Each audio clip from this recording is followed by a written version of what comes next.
When you hear the word psychopath, what comes to mind?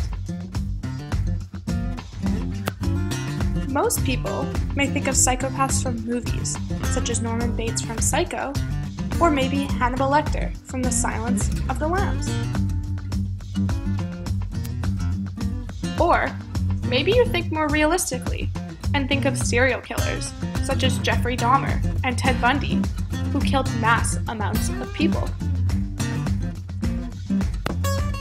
But what if I told you these people are not your average psychopaths? Confusing, right? To get a better understanding, let's take a look at the history of this disorder. It began in the 1800s, when doctors working with mental patients noticed some patients appeared outwardly normal but had moral depravities or were morally insane. This means they lacked a sense of ethics or sense of rights for other people. Another way of looking at things is by taking a look at the definition of the word psychopath. The word psychopathy comes from psych, meaning soul or mind, and pathy, meaning suffering and disease.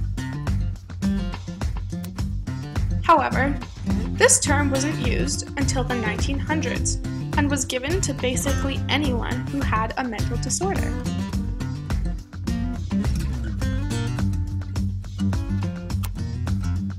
Most psychopaths display similar characteristics. They are irresponsible and often blame others for their mistakes. They have shallow emotions and don't easily display shame, love, guilt, or embarrassment. They use insincere speech and often are pathological liars.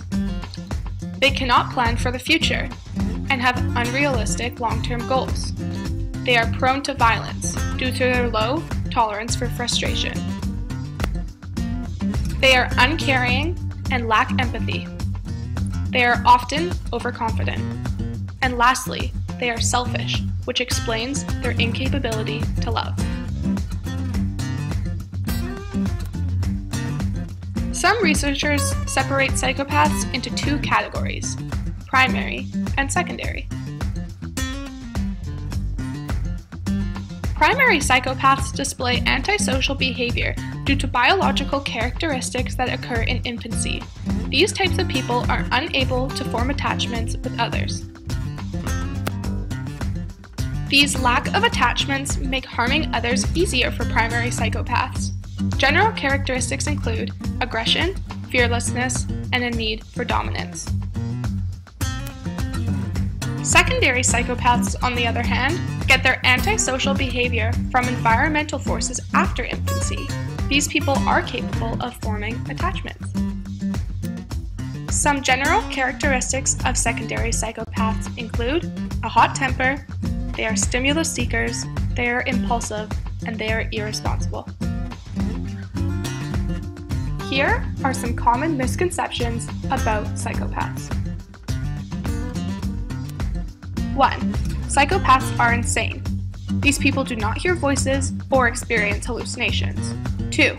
All mass murderers are psychopaths. Most mass murderers are suffering from psychosis, a mental disorder. 3. All psychopaths are violent.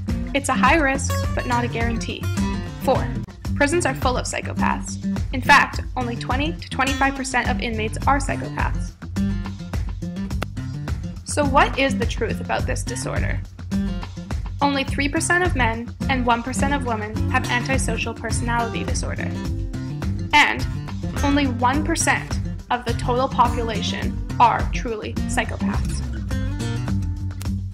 Thank you for watching, and hopefully you have gained a better understanding of the Not So Savage Psychopath.